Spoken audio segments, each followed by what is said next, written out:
Halo teman-teman, pernah nggak sih kalian membayangkan bagaimana manusia dulu memenuhi kebutuhannya sebelum ada uang, sebelum ada toko, bahkan sebelum ada negara? Hari ini kita bisa dengan mudah membeli barang dari berbagai belahan dunia. Kita bisa memakai produk luar negeri, makan makanan impor, bahkan berbelanja hanya lewat ponsel. Semua itu adalah hasil dari perkembangan panjang yang disebut perdagangan internasional. Tapi perjalanan menuju perdagangan modern tidak terjadi begitu saja.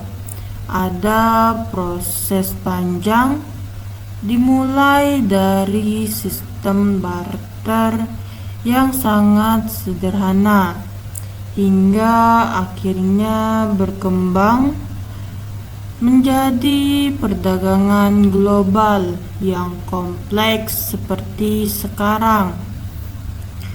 Dalam video ini kita akan mengikuti perjalanan tersebut dari barter, munculnya uang, perdagangan antar wilayah, hingga perdagangan antar negara yang melibatkan Indonesia dan dunia.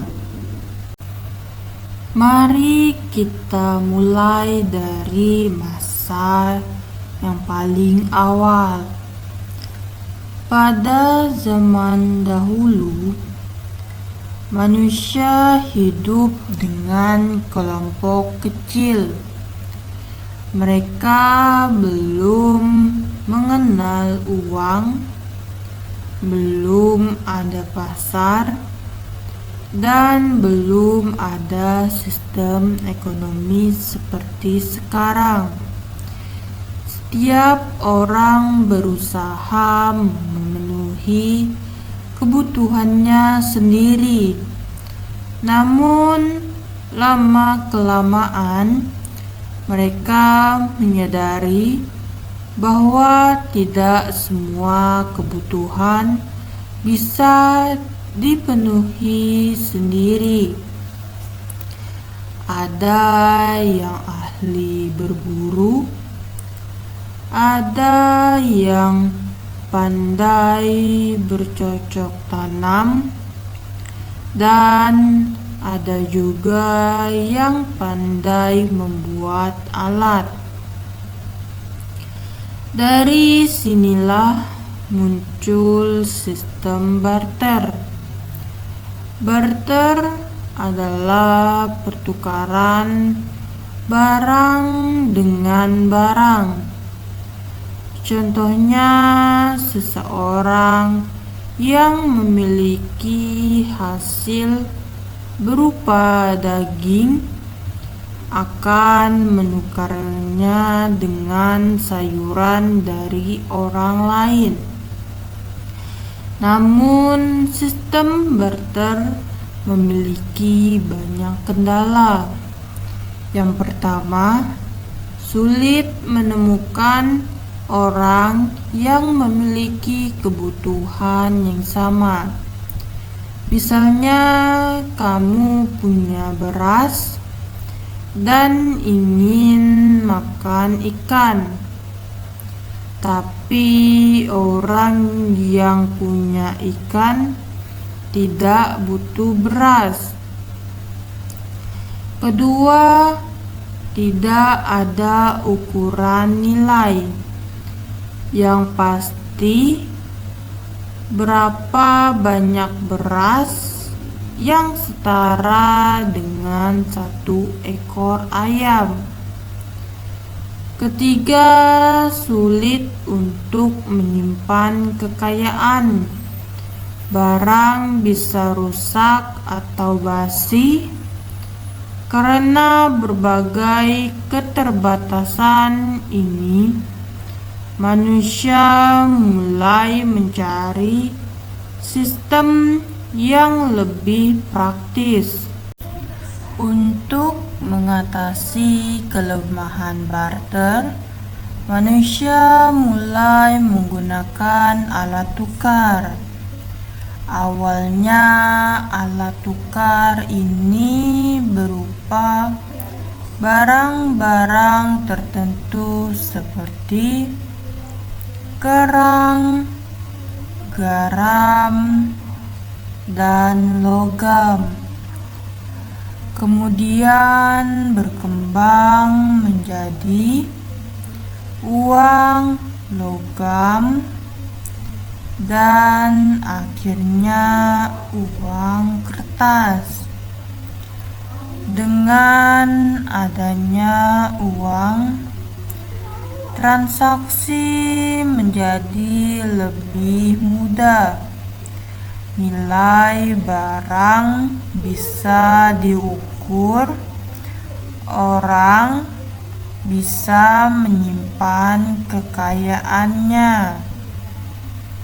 Uang juga memungkinkan perdagangan menjadi lebih luas.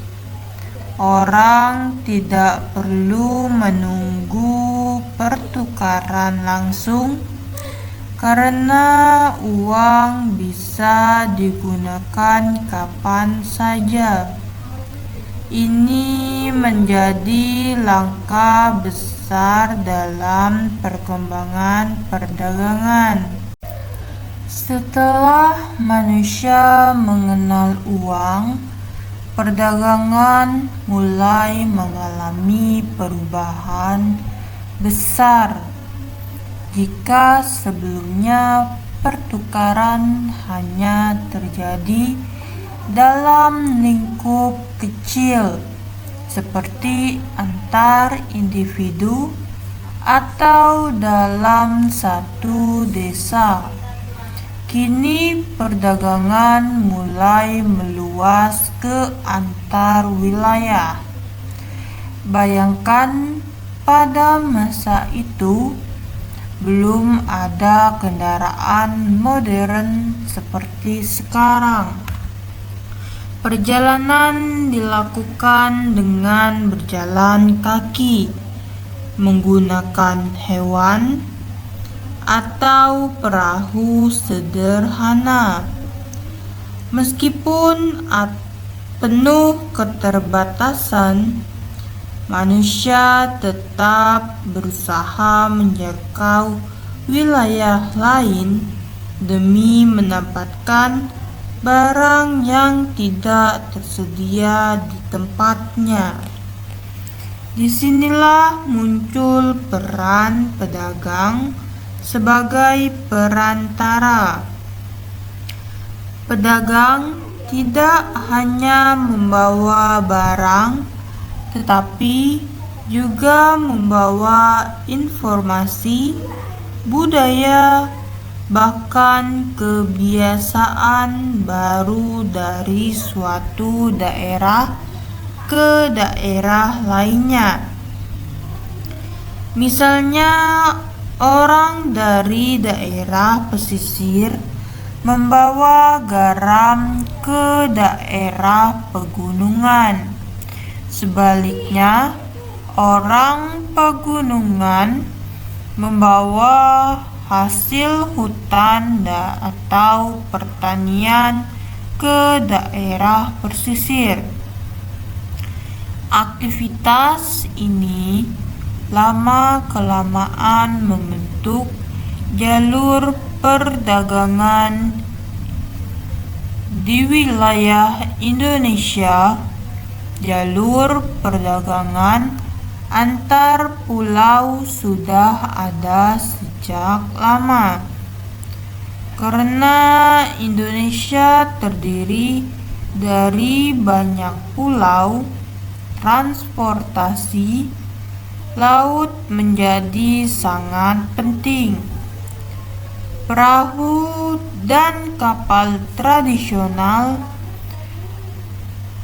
digunakan untuk mengangkut barang dari satu pulau ke pulau lain. Pelabuhan-pelabuhan kecil mulai berkembang menjadi pusat perdagangan di antara pedagang dari berbagai daerah. Selain barang, ide dan budaya juga ikut tersebar. Misalnya cara berpakaian, bahasa, dan sistem kepercayaan. Perdagangan tidak hanya berdampak pada ekonomi, tetapi juga membentuk kehidupan sosial masyarakat. Namun, perdagangan antar wilayah juga memiliki tantangan. Perjalanan yang jauh dan berbahaya, seperti cuaca buruk, perompakan, dan keterbatasan alat transportasi, membuat aktivitas perdagangan membutuhkan keberanian dan perencanaan. Meskipun begitu, perdagangan tetap berkembang karena kebutuhan manusia yang terus meningkat. Ini menjadi dasar penting bagi munculnya perdagangan yang luas, yaitu perdagangan antar negara. Seiring berkembangnya teknologi pelayaran dan pengetahuan manusia tentang dunia, perdagangan tidak lagi terbatas antar wilayah, tetapi mulai melintasi batas negara. Inilah awal dari perdagangan internasional. Salah satu contoh paling terkenal adalah perdagangan rempah-rempah. Pada masa lalu, rempah seperti cengkeh, pala, dan lada sangat bernilai tinggi di pasar dunia. Bahkan nilainya bisa setara dengan emas. Wilayah Nusantara, terutama Kepulauan Maluku, menjadi pusat produksi rempah-rempah dunia. Hal ini menarik perhatian bangsa-bangsa Eropa seperti Portugis, Spanyol, dan Belanda. Mereka melakukan pelayaran jauh untuk mencapai wilayah ini. Awalnya tujuan mereka adalah berdagang, namun lama-kelamaan berubah menjadi penguasa wilayah atau penjajahan. Perdagangan pada masa ini tidak hanya soal ekonomi, tetapi juga kekuasaan. Bangsa yang menguasai jalur perdagangan akan mendapatkan keuntungan besar. Selain rempah-rempah, barang lain juga mulai diperdagangkan antar negara, seperti sutra, keramik, logam, dan kain. Jalur perdagangan internasional mulai terbentuk baik melalui laut maupun darat. Perdagangan antar negara juga membawa dampak besar. Pertukaran budaya, penyebaran agama, dan perkembangan ilmu pengetahuan. Namun, tidak semua dampaknya positif. Eksploitasi sumber daya dan tenaga kerja sering terjadi, terutama di wilayah yang dijajah. Meski begitu, periode ini menjadi tonggak penting dalam sejarah perdagangan internasional. Memasuki abad ke-18, dunia mengalami perubahan besar yang dikenal sebagai revolusi industri. Perubahan ini dimulai dari ditemukannya mesin yang mampu menggantikan tenaga manusia. Sebelumnya, produksi barang dilakukan secara manual dan terbatas. Namun, dengan adanya mesin, produksi menjadi lebih cepat. Jumlah barang meningkat drastis dan biaya produksi menurun. Akibatnya, negara-negara industri menghasilkan barang dalam jumlah besar. Masalahnya, produksi yang melimpah membutuhkan pasar yang luas. Disinilah perdagangan internasional semakin berkembang. Negara industri mulai mencari bahan baku dari negara lain dan menjual hasil produksi ke luar negeri. Negara berkembang termasuk Indonesia sering menjadi penyedia bahan baku pasar bagi produksi industri. Selain itu, perkembangan transportasi juga sangat berpengaruh. Munculnya kapal uap dan kereta api membuat distribusi barang menjadi lebih cepat dan efisien. Perdagangan tidak lagi memakan waktu berbulan-bulan seperti sebelumnya. Namun ada sisi lain yang perlu diperhatikan.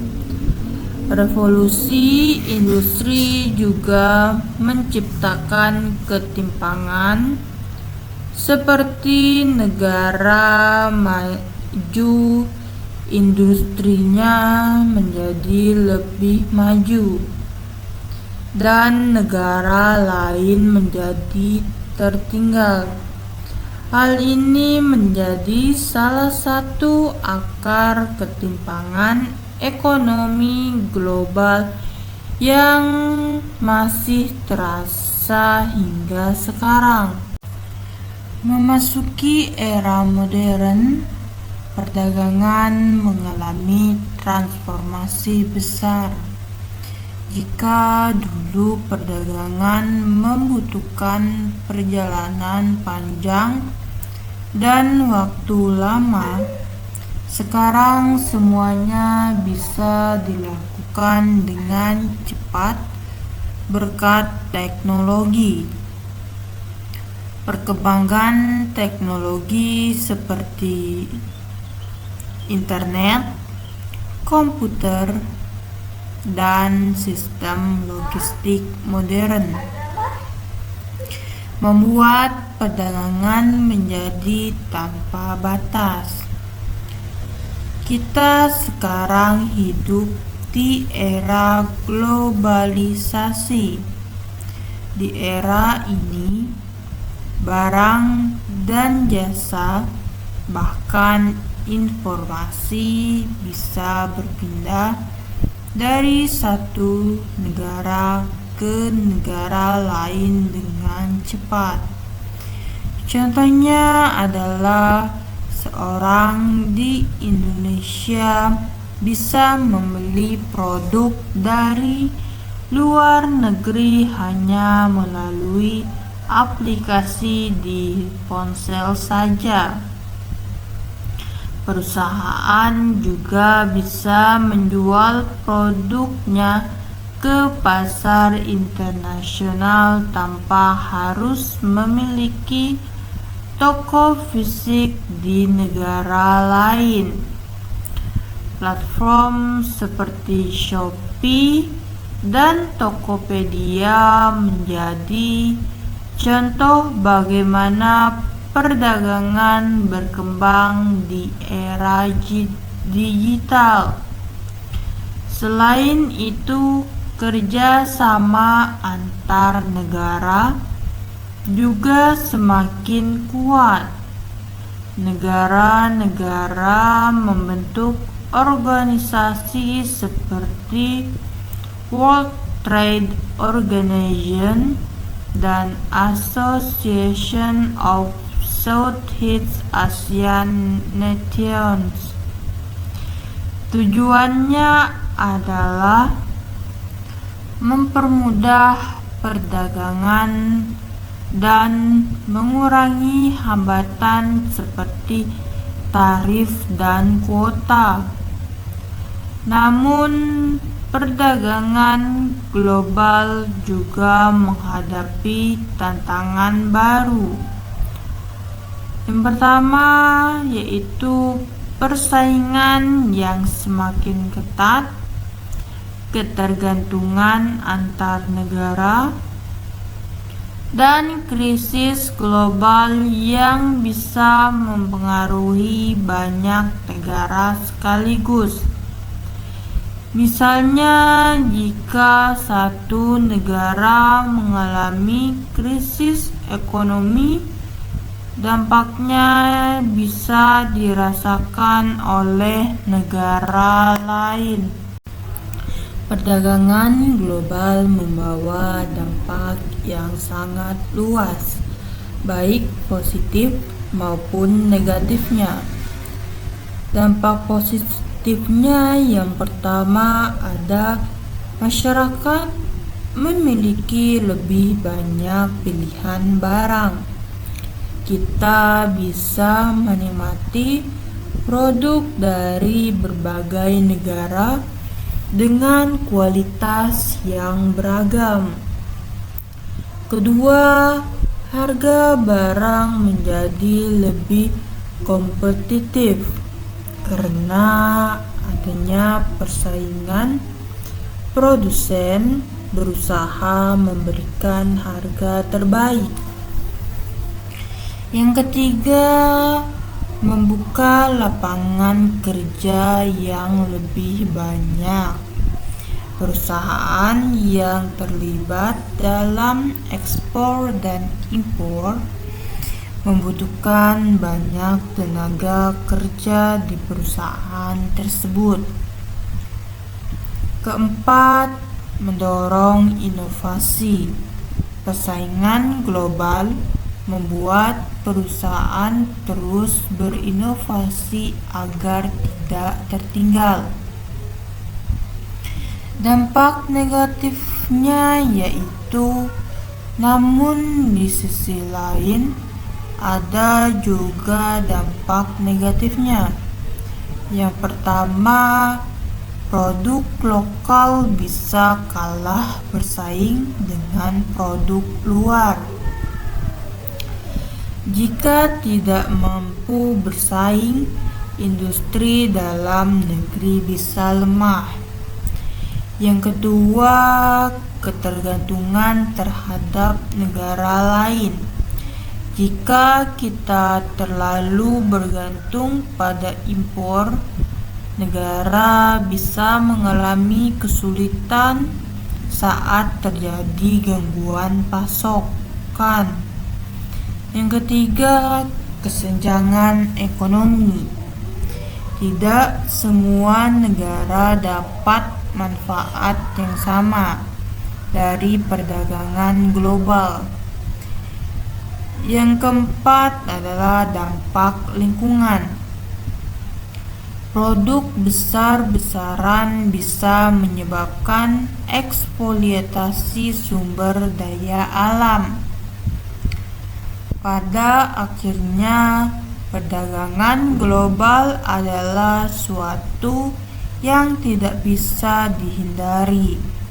Yang terpenting adalah bagaimana setiap negara termasuk Indonesia mampu mengelola perdagangan tersebut dengan bijak agar manfaatnya lebih besar daripada dampak negatifnya. Nah, dari seluruh pembahasan kita bisa melihat bahwa perdagangan bukanlah sesuatu yang muncul secara tiba-tiba, melainkan hasil dari proses panjang dalam kehidupan manusia. Perdagangan dimulai dari sistem barter yang sangat sederhana, di mana manusia saling menukar barang untuk memenuhi kebutuhan. Namun karena banyak keterbatasan, muncul uang sebagai alat tukar yang membuat transaksi menjadi lebih mudah dan efisien. Seiring waktu, perdagangan berkembang dari lingkup kecil menjadi lebih luas, yaitu antar wilayah, lalu meluas lagi menjadi perdagangan antar negara.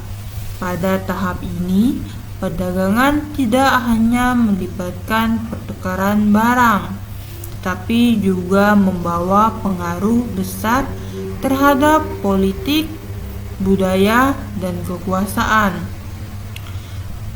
Perkembangan semakin pesat saat terjadi revolusi industri yang memungkinkan produksi massal dan mendorong perdagangan dalam skala besar, hingga akhirnya sampai pada era modern di mana perdagangan telah menjadi global dan didukung oleh teknologi canggih serta kerjasama internasional.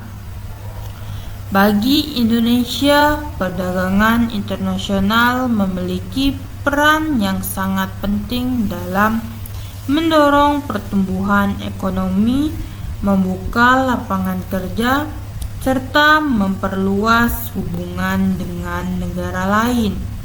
Namun, di balik manfaatnya, perdagangan global juga membawa tantangan seperti persaingan yang ketat, ketergantungan terhadap negara lain, dan dampak terhadap lingkungan.